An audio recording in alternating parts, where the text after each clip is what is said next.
Hi everyone. In this video, I'm going to show you how we can create Facebook account in iPhone or Android. First, if you see this helpful, like it, leave a comment and subscribe. Let's start. After downloading Facebook app in App Store or Play Store, then tap Facebook app. Here we have option create new account. Tap it. Create new account. Name it Rashad Hassan.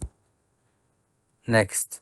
From here you can change date. For example, I selected 2000 or 99. Day 31 of July. Next. Select mail. It depends of you. Next. Insert your phone number here. Next. Create a password. Next. Save.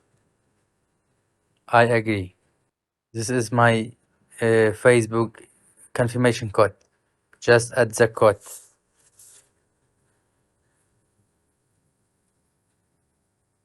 This code. Copy code. Okay. Come back to Facebook. Insert confirmation code. Next. Now you can add a picture. Okay. Done. Not now. Done. Add an email address to your account. You can add an email address. I skip it. That's all. Have a nice time.